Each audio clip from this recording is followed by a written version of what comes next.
জেনে রাখুন, মুসলিমরা যে দুইবার বিপদে পড়েছিল।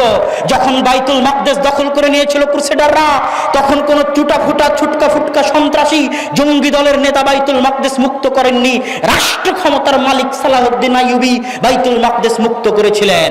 যখন হালাকু খা চেঙ্গিস খা মুসলমানদের মাথা কেটে মিনার বানাতো, তখন মুসলমানদেরকে হালাকু খা চেঙ্গিস খানের কবল থেকে কোন ছুটাফুটা জঙ্গি দলের নেতা মুক্ত করেনি। জাহির বেরবেজ খান, যিনি রাষ্ট্র ক্ষমতার মালিক ছিলেন, নেতা হিসেবে তিনি মুসলমানদের মুক্ত করেছেন। এই জন্য আল্লাহ দোয়া শিখিয়ে দিয়েছেন, সুলতান আন নাসিরা, তোমরা সাহায্যকারী নেতা চাও, ওয়াল্লাহি আল্লাহর কসম, ওয়াল্লাহি আল্লাহর কসম, ওয়াল্লাহি আল্লাহর কসম, হে যারা আমাদেরকে বলো যে আমরা পেট্রো ডলারের গোলাম, যারা বলো যে আমরা সরকারের গোলাম, যারা বলো যে আমরা সৌদির রিয়াল খাই, তারা কান খুলে শুনে নাও। আল্লাহর কসম, কোনদিন যদি এমন রাষ্ট্রনেতা আসে যে সালাহউদ্দিন আইয়ুবীর মতো, জাহির বেরবেজ খানের মতো জিহাদের ডাক দিবে, সেই দিন আহলে হাদিসের বাচ্চারাই জিহাদের সামনের কাতারে থাকবে।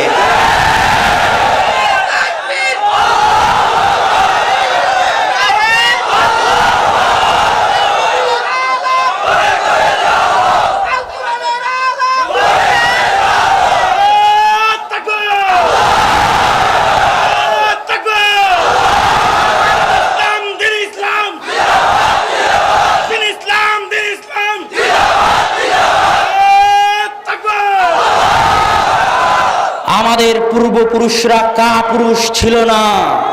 ইংরেজদের বিরুদ্ধে আমরাই জিহাদ করেছি। ইতিহাস খুলে দেখো, শাহ ইসমাইল শহীদ রাফুল আদাইন করতেন, বই লিখেছেন রাফুল আদাইনের পক্ষে। শাহ ইসমাইল শহীদ আহলে হাদিস ছিলেন, মাওলানা এনায়েত আলী, মাওলানা বেনায়েত আলী আহলে হাদিস ছিলেন। রাজশাহী, মালদা, মুর্শিদাবাদে 12 বছর দিনের দাওয়াত দিয়েছেন। এই জন্য এই অঞ্চলে এত আহলে হাদিস। মাওলানা সানাউল্লাহ মির্জাশরী আখবারে আহলে হাদিস পত্রিকায় লিখেছেন, এই অঞ্চলে এত আহলে হাদিস কেন?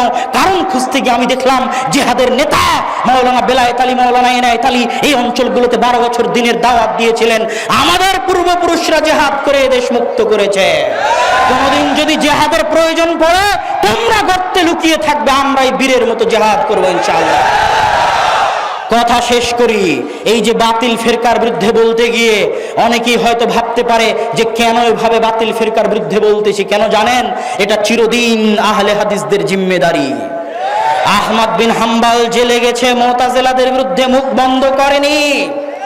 বাগদাদের রাস্তায় মার খেয়েছে, ঘোড়ার পিঠে চড়ে পিটানো হয়েছে, কিন্তু মুতাজিলা যারা বলেছিল যে কোরআন আল্লাহর বাণী নয়, নাউজুবিল্লাহ, তাদের বিরুদ্ধে আহমদ বিন হাম্বল মুখ বন্ধ করেনি।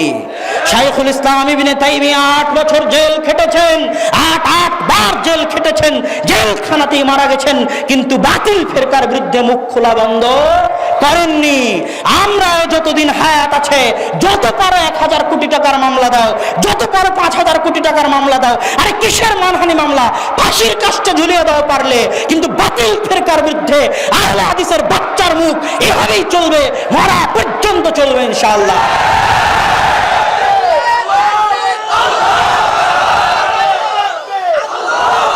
তার একটা অংশ হচ্ছে রাষ্ট্রের দিন বাস্তবায়ন করা। এই রাষ্ট্রের দিন বাস্তবায়ন করা এই পৃথিবীর প্রত্যেক মুসলিম রাষ্ট্রের নেতার উপর ফরজ। প্রত্যেক 56-57টি মুসলিম রাষ্ট্রের প্রধানমন্ত্রী, প্রেসিডেন্টের উপর ফরজ যে তারা তাদের রাষ্ট্রে ইসলাম বাস্তবায়ন করবে, অন্যথায় কিয়ামতের মাঠে তাদেরকে জবাব দিতে হবে।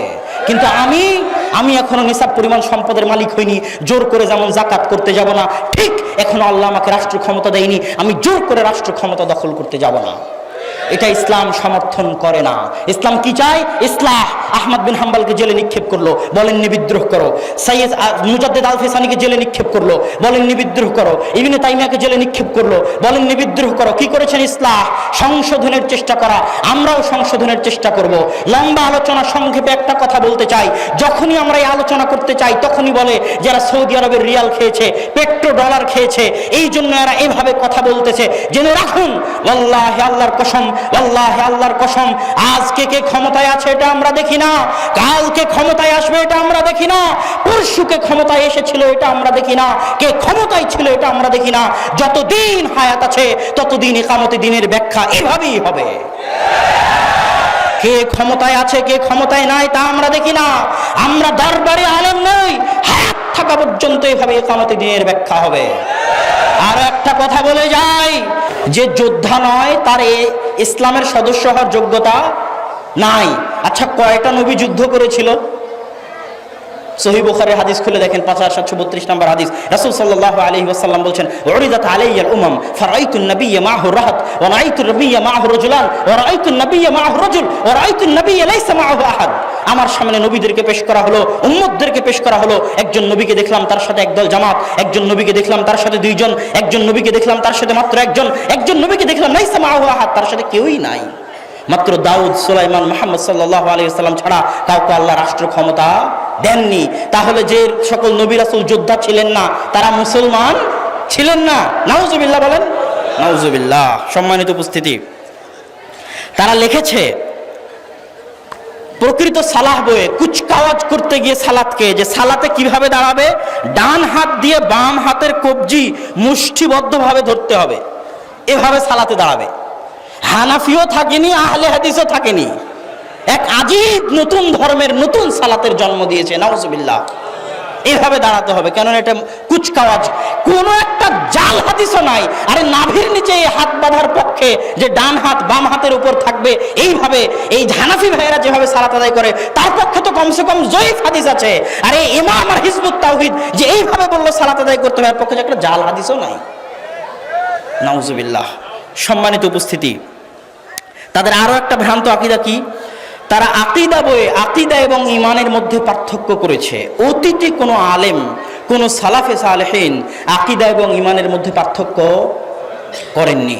আরো একটা বড় ভ্রান্তি কি, তাদের একটা বড় ভ্রান্তি, মহাভ্রান্তি, যা আমাদের অনেক যুবক সমাজকে, অনেক মুসলিমকে বিভ্রান্ত করে ছেড়েছে। সেই বড় ভ্রান্তি হচ্ছে দাজ্জাল কোনো মানুষ নয়, দাজ্জাল হচ্ছে পাশ্চাত্য সভ্যতা, দাজ্জাল হচ্ছে আমেরিকা, দাজ্জাল হচ্ছে ইসরায়েল, দাজ্জাল কোনো মানুষ নয়। এই ভ্রান্ত আকীদা হচ্ছে হিজবুত তাওহীদের আকীদা। এই আকীদা অনেক বিভ্রান্ত, অনেক যুবককে দেখেছি তাদের ওই বাইজিদ খান পান্নির ওই বই পড়ে যে দাজ্জাল হচ্ছে আমেরিকার সভ্যতা, পাশ্চাত্য সভ্যতা, ওই বই পড়ে বহু যুবককে বিভ্রান্ত হতে দেখেছি, যারা আর বিশ্বাস করে না যে দাজ্জাল কোনো মানুষ। অথচ অগণিত হাদিস, মুতাওয়াতির পর্যায়ের হাদিস যে দাজ্জাল একজন মানুষ। রাসূল সাল্লাল্লাহু আলাইহি ওয়াসাল্লাম সহিহ বুখারীর 6508 নম্বর হাদিসে বলছেন, আওয়ারুল আইন, দাজ্জালের এক চোখ হবে কানা। রাসূল সাল্লাল্লাহু আলাইহি সাল্লাম ওই হাদিসেই বলছেন, সাহাবীদেরকে দেখিয়ে দিয়ে যে আকরাবুন নাস বিহি শাবহান ইবনু কাতান, এই যে ইবনু কাতানকে দেখতে পাচ্ছ না, সে কিন্তু দেখতে দাজ্জালের মতো। আল্লাহ রাসূল মানুষকে দেখিয়ে দিয়ে বলেছেন। আর ইবনু সাইয়্যিদিন নাসের যেগুলো ঘটনা আছে সেগুলো পড়ে দেখেন, সেগুলো পড়লেও বুঝতে পারবেন। আর এক হাদিসে রাসূল সাল্লাল্লাহু আলাইহি ওয়াসাল্লাম বলেছেন, শাবুন কাতিত, দাজ্জাল হচ্ছে যুবক। আর ওই যে বিরাট ঘটনা যেটা মাঝে মাঝে আব্বু শুনিয়ে থাকে সহিহ মুসলিমের কিয়ামত অধ্যায়ে, যে তামিম আদ-দারি তার সফর সঙ্গীদের নিয়ে সমুদ্রের মধ্যে হারিয়ে গেল, তারপরে দাজ্জালের সাথে সাক্ষাৎ হলো। সেখানে তারা বলছেন, ফাইদা ফিহি আ'যামু ইনসানিন, আমরা দেখলাম অনেক বড় বিরাট এক মানুষ, মা রাআইনাহু কাত্তু খালকান, এত বড় মানুষ আমরা আর জীবনে কোনোদিন দেখিনি। ওয়া আশাদ্দাহু বিসাকান, আর এত কঠোরভাবে বেঁধে রাখা হয়েছে, এইরকম কাউকে আমরা কোনোদিন দেখিনি। সহিহ মুসলিমের হাদিস। সম্মানিত উপস্থিতি, আরো একটা কথা বলে যাই, যারা বলবে যে দাজ্জাল মানুষ নয়, তারা দাজ্জালকে অস্বীকার করলো। আর সকল আইম্মায়ে কেরাম একমত যে কেউ যদি দাজ্জালকে অস্বীকার করে তাহলে সে কাফের। কথা বুঝতে পেরেছেন? সম্মানিত উপস্থিতি, তার বিষয়ে আর দুটো কথা বলে তার বিষয়ের বক্তব্য, হিজবুত তাওহীদের বক্তব্যর ইতি টানার চেষ্টা করব ইনশাআল্লাহ। এই দুটি বিষয়ের একটি বিষয় হচ্ছে এদের যে ইমাম, তার জীবনী পড়ে দেখেন। এখন যে ইমাম মুখে দাড়ি নাই, দাড়ি দেখেছেন তার, রাসূলের একটা সুন্নাত মানতে পারে না। আর পড়াশোনার ব্যাকগ্রাউন্ড খুঁজে দেখেন, কোনোদিন মাদ্রাসা ইসলাম লাইন পড়াশোনার কিচ্ছু নাই। আর সে ব্যাখ্যা দিতে আসছে জনগণকে ইসলামের। আর মুসলমান কত বোকা, যার সাথে কোনো আলেমের সম্পর্ক নাই, কোনোদিন আলেম ওলামার সাথে থাকেনি, এমন একজন জাহেল গাওয়ারকে মুসলমানরা অনুসরণ করতেছে এবং সংবর্ধনা দিচ্ছে। নাউজুবিল্লাহ। আরো একটা ভ্রান্তি কি দেখেছেন, মেয়েদেরকে বলে যে মেয়েরা বাক্সবন্দি বলে টিটকারি করে সব জায়গায়। তারা কিন্তু আমাদের মা এবং বোনের পর্দাকে, বোরখার পর্দাকে এবং ঘরের মধ্যে বসে থাকাকে হিজবুত তাওহীদ কি বলে টিটকারি করে? বাক্সবন্দি বলে টিটকারি করে। এবং প্রত্যেক সম্মেলনে তাদের মেয়ে এবং ছেলের ওপেন মিক্সিং হয় একসাথে। নাউজুবিল্লাহ। ইসলামকে বিকৃত করার কত বড় ষড়যন্ত্র। সম্মানিত উপস্থিতি, শুধু তাই নয়, আল্লাহ সুবহানাহু তাআলা আমাদেরকে এই বাতিল ভ্রান্ত ফিরকা থেকে বেঁচে থাকার, হেফাজত করার তৌফিক দান করুক, আল্লাহুম্মা আমিন। সময় অনেক সংক্ষিপ্ত, লম্বা করতে চাচ্ছি না, তবু হালকা হালকা করে টাচ দিতে চাই, এটাতে বেশি সময় দিলাম। দ্বিতীয় বিষয় হচ্ছে মুনকিরে হাদিস, হাদিসকে অস্বীকারী। এর উপর আমার একটা বক্তব্য আছে, আমরা হাদিস মানতে বাধ্য। তারপরও অনেক ভাইয়ের আবদার যে মুনকিরে হাদিসদের অত্যাচার অনেক বেড়ে গেছে, আপনি কিছু বলিয়েন। এবং নতুন নতুন মুনকিরে হাদিসের জন্ম হচ্ছে, নতুন নতুন মুতাজিলার জন্ম হচ্ছে, যাদের বক্তব্য আপনাদের মোবাইলে আছে। তাদের বক্তব্য ডিলিট করতে হবে, নাম নিতে চাচ্ছি না। তাদের বক্তব্য ডিলিট করতে হবে, যাদের বক্তব্য আপনারা ওপেন মাঠে শুনেন এবং বক্তব্য মোবাইলে রাখেন, অথচ তারা মুনকিরে হাদিসে পরিণত হয়ে গেছে। কোরআন ফাউন্ডেশনের নামে হাদিসকে অস্বীকার করা শুরু করেছে। তাদের উদ্দেশ্যে এক নাম্বার কথা, এক, কোরআন নাই, হাদিস নাই তো কোরআন নাই। বলেন তো আমার সাথে, এক কি? হাদিস নাই তো কোরআন নাই। কেন? রাসূল সাল্লাল্লাহু আলাইহি ওয়াসাল্লাম হাদিস যেই মুখ দিয়ে বলতেন, কোরআনও ওই মুখ দিয়েই তেলাওয়াত করতেন, ঠিক কিনা? রাসূল সাল্লাল্লাহু আলাইহি ওয়াসাল্লাম যদি বলে না দেন যে এইটা হাদিস আর এখন যেটা তেলাওয়াত করলাম এখনই অবতীর্ণ হলো, এটা কোরআনের অমুক আয়াতের অমুকের অধীনে লেখো, অমুক সূরার এটা আয়াত, তুমি ওই আয়াতের অধীনে যায়েদ বিন সাবিত লেখো, ততক্ষণ পর্যন্ত কি কেউ বুঝতে পারবে যে এটা কোরআনের আয়াত আর অমুক সূরার আয়াত? তাহলে এটা যে কোরআনের আয়াত, এটা কার মুখ দিয়ে আসতে হবে? আল্লাহর রাসূলের মুখ দিয়ে আসতে হবে। আর যখনই আল্লাহর রাসূলের মুখ দিয়ে বের হলো এটা কোরআনের আয়াত, তখনই সেটা হাদিসে পরিণত হয়ে গেল। আল্লাহর রাসূলের হাদিস যখন থাকবে না, মানে আল্লাহর রাসূলের কথা যখন থাকবে না, তখন কোরআনও থাকবে না। আল্লাহর রাসূলের কথা দিয়েই নির্বাচিত হবে, নির্ধারিত হবে যে এটা কোরআন এবং অমুক সূরার অধীনে। অতএব এক, যারা হাদিসকে অস্বীকার করে তারা মূলত প্রকারান্তরে কোরআনকে অস্বীকার করে। দুই, আল্লাহ সুবহানাহু ওয়া তাআলা চাইলে কোরআনকে জমিনে ফেলে দিতে পারতেন, ফেরেশতা দিয়ে পাঠিয়ে দিতে পারতেন, এই নাও কোরআন, পড়ো, মানো, অনুসরণ করে চলো। এরকম কি পারতেন না আল্লাহ? অবশ্যই পারতেন। তাহলে কেন একজন নবীকে 40 বছর যাবৎ যাচাই বাছাই করে, এত কষ্ট করে নবুয়ত দিয়ে 13 বছর মক্কার কষ্টের জীবন, বাকি 10 বছর জিহাদি জীবন, 23 বছরের ঝড় ঝামেলা ঝঞ্ঝাটপূর্ণ এক জীবন দিয়ে ধীরে ধীরে আস্তে আস্তে কোরআন কেন অবতীর্ণ করলেন?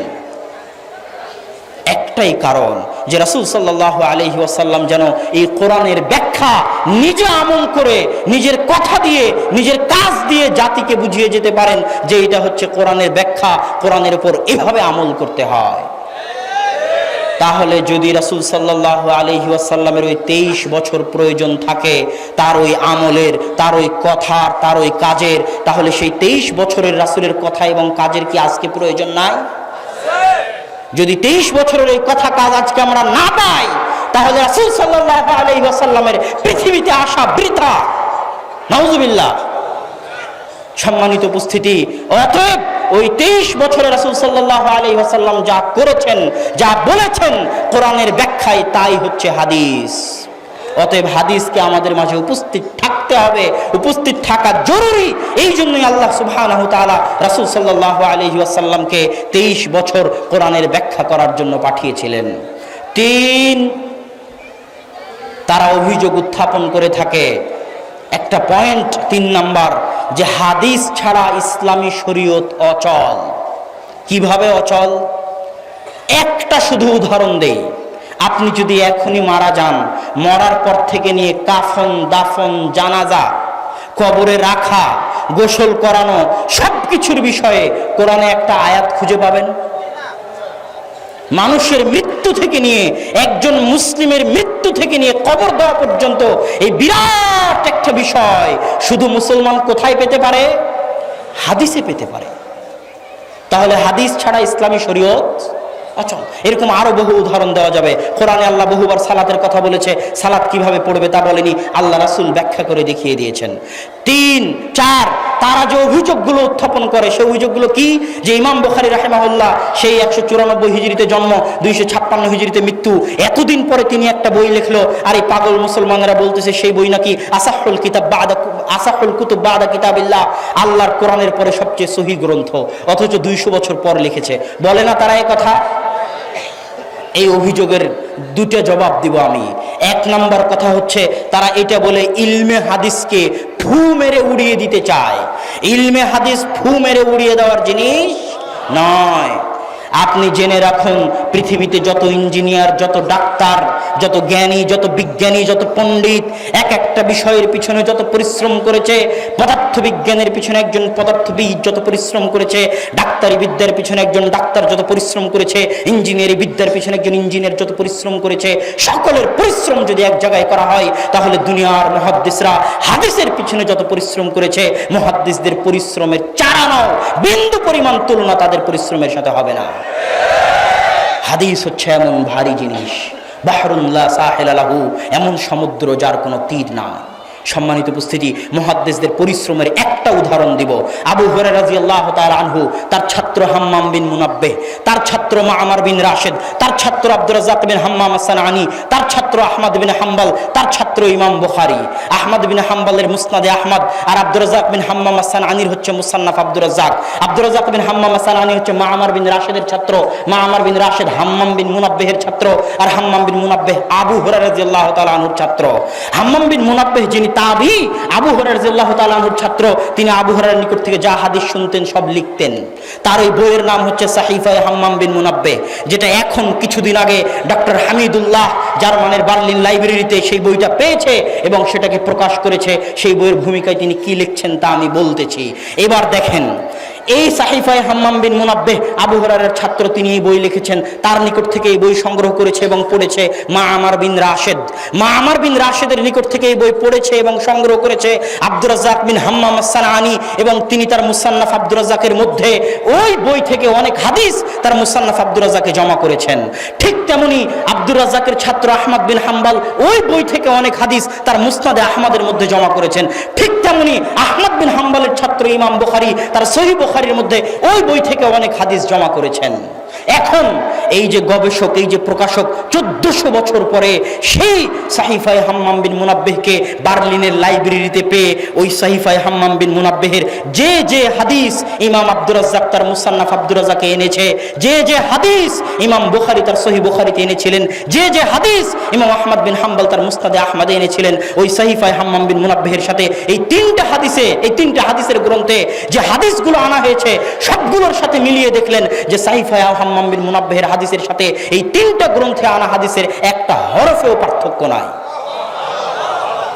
এটাই হচ্ছে মুসলমানদের মুহাদ্দিসদের হাদিস সংগ্রহের ইতিহাস, নজির, দৃষ্টান্ত। সম্মানিত উপস্থিতি, এখানে আরো একটা কথা বলি।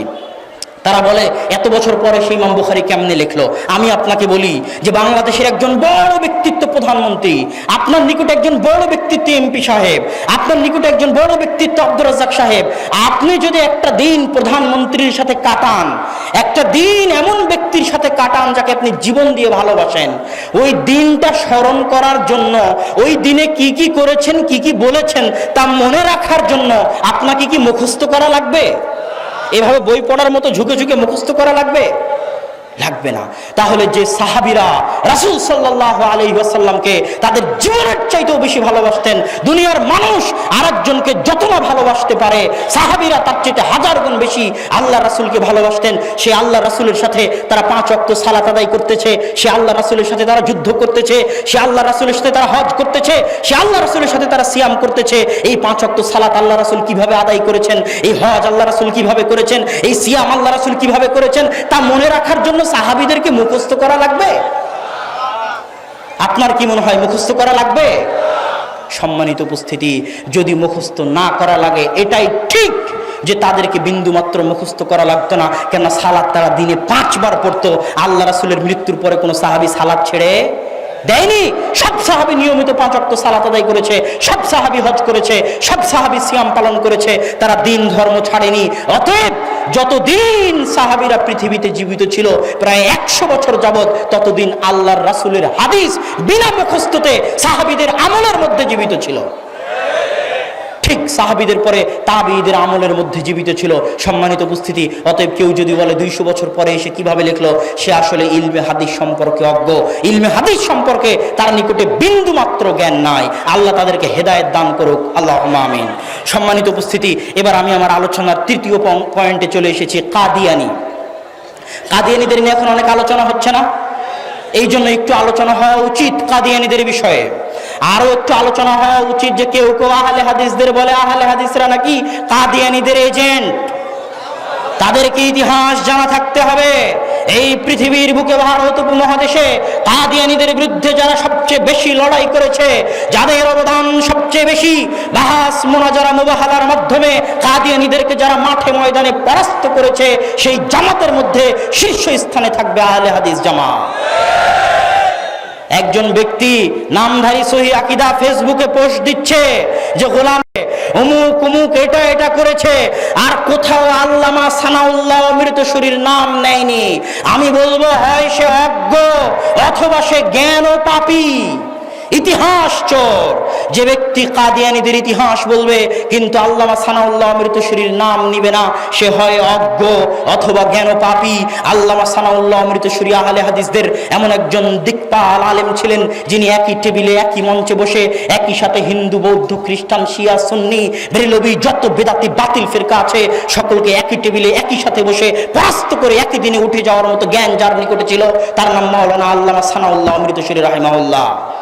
তিনি এই গোলাম আহমদ কাদিয়ানীর সাথে মুবাহালা পর্যন্ত করেছেন এইভাবে, আল্লাহ যদি আমি মুহাম্মদ সাল্লাল্লাহু আলাইহি ওয়াসাল্লামের নবুয়তের দাবিতে সত্য হয়ে থাকি, তাহলে গোলাম আহমদ কাদিয়ানীর যেন আমার জীবদ্দশায় মৃত্যু হয়, আর আমি যদি মুহাম্মদ সাল্লাল্লাহু আলাইহি ওয়াসাল্লামের খাতমে নবুয়তের দাবিতে মিথ্যা হয়ে থাকি, তাহলে আমার যেন গোলাম আহমদ কাদিয়ানীর জীবদ্দশায় মৃত্যু হয়। এই মুবাহালার পরে গোলাম আহমদ কাদিয়ানী বাথরুমে পড়ে নিকৃষ্টভাবে, ন্যাক্কারজনকভাবে মারা গেছিল।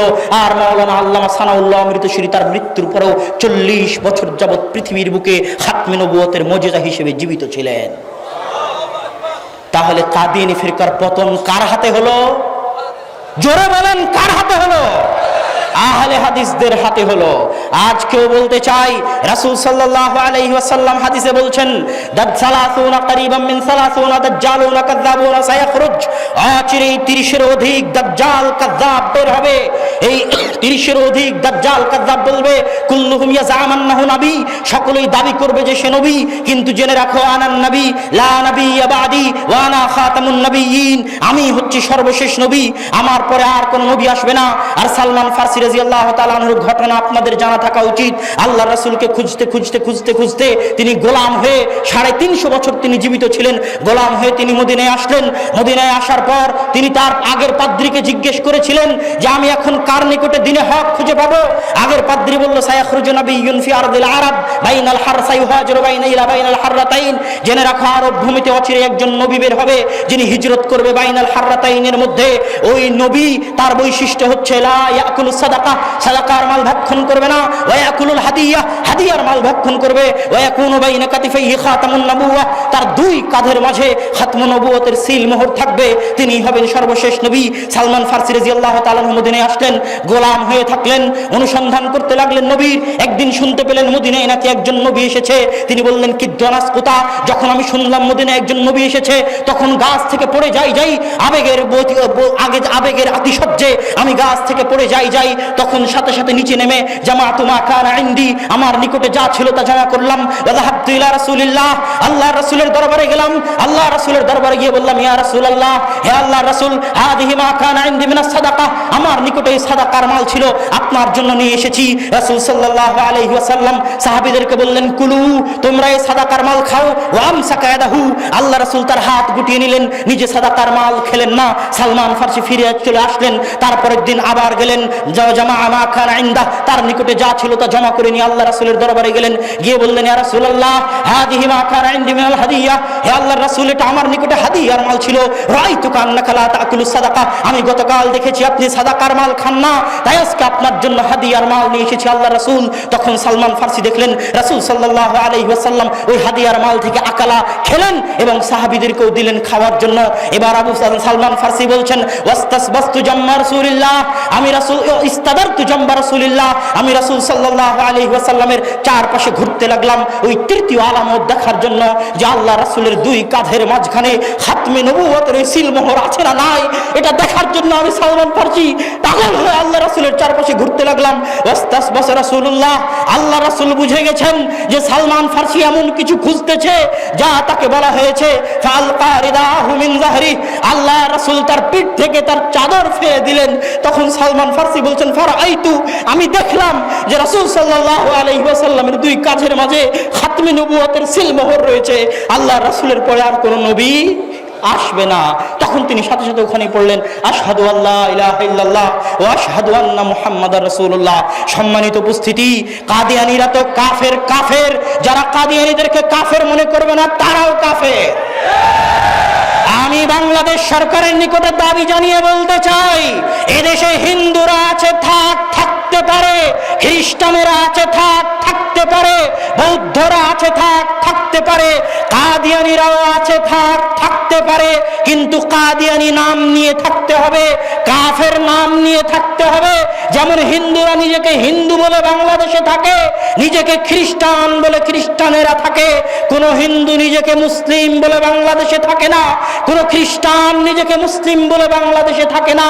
এইভাবে যদি কাদিয়ানীরা চায় নিজেদেরকে কাদিয়ানী পরিচয় দিয়ে কাফের হয়ে বাংলাদেশে বসবাস করুক, কোনো আপত্তি নাই, কিন্তু আহমদী মুসলিম নাম নিয়ে মুসলিম পরিচয় নিয়ে বাংলাদেশে কাদিয়ানীদের বসবাসের সুযোগ নাই।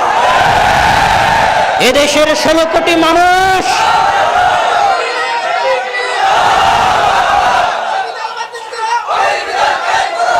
এদেশের 16 কোটি মানুষ এই দাবি জানায়, যেভাবে বিশ্বের 40টি মুসলিম রাষ্ট্রে কাদিয়ানীদেরকে রাষ্ট্রীয়ভাবে কাফের ঘোষণা করা হয়েছে, বাংলাদেশেও আমরা দেখতে চাই কাদিয়ানীদেরকে রাষ্ট্রীয়ভাবে কাফের ঘোষণা করা হোক। এবং সরকারের নিকটে আবেদন জানাবো, সরকারের কেউ যেন কাদিয়ানীদের প্রতি দুর্বলতা না দেখায়, এটা এদেশের জনগণ বরদাস্ত করবে না। সম্মানিত উপস্থিতি, পরিশেষে আপনাদের নিকটে বলতে চাই কয়েকটা কথা। এই যে হিজবুত তাওহীদের বিরুদ্ধে বললাম, মুনকিরা হাদিসের বিরুদ্ধে বললাম, কাদিয়ানীদের বিরুদ্ধে বললাম, জঙ্গিদেরটা রেখে দিলাম, সময় সংকীর্ণ, অনেক বড় বড় বক্তা আছে, এগুলোর বিরুদ্ধে বলতে গেলে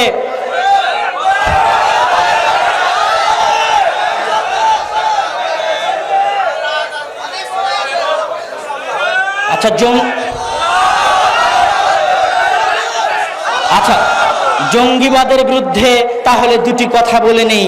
জঙ্গিবাদের বিরুদ্ধে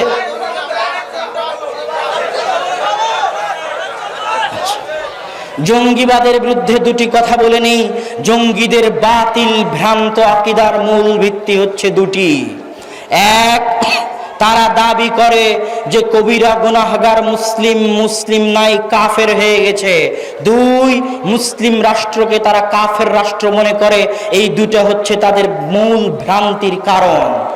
এক, তারা কাবিরা গুনাহগার মুসলিমকে কাফের মনে করে, তার খণ্ডন স্বয়ং আল্লাহ সুবহানাহু ওয়া তাআলা সূরা তাহরিমের 4 নম্বর আয়াতে বলছেন, ইয়া আইয়ুহাল্লাযীনা আমানু তুবু ইলাল্লাহি তাওবাতান নাসুহা, ও হে ঈমানদারগণ তোমরা আল্লাহর নিকটে তওবা করো। জেনে রাখবেন, যখন মানুষ সাগীরা গুনাহ করে তখন ওযু করলে মাফ হয়ে যায়, যখন সাগীরা গুনাহ করে তখন নামাজ পড়লে সালাত আদায় করলে মাফ হয়ে যায়, কিন্তু কাবিরা গুনাহ তওবা ছাড়া মাফ হয় না। আল্লাহ সূরা তাহরিমে বলতেছেন ওই সমস্ত মুমিনদেরকে যারা কাবিরা গুনাহ করেছে তাদেরকে তওবার নির্দেশ দিচ্ছেন, আর আল্লাহ বলছেন হে কাবিরা গুনাহগার মুমিনগণ তোমরা তওবা করো। বুঝা গেল কাবিরা গুনাহ করার পরেও সে এখনো মুমিন আছে, কাফের হয়নি। সূরা হুজরাতের 9 নম্বর আয়াতে আল্লাহ সুবহানাহু ওয়া তাআলা বলছেন, ওয়া ইন তাইফাতানি মিনাল মুমিনিনা ইকতাতালু, যদি মুমিনদের দুটি দল পরস্পরে লড়াই করে তাহলে তোমরা তাদের মাঝে মীমাংসা করে দাও। জেনে রাখবেন, একটা মুসলিম যদি আরেক মুসলিমের গায়ে হাত তুলে কাবিরা গুনাহ, একটা মুসলিম আরেক মুসলিমের গায়ে হাত তুলতে পারে না। বহু হাদিস, যেটা কিছুক্ষণ পরে বলবো ইনশাআল্লাহ। এখানে এক মুমিন আরেক মুমিনের উপর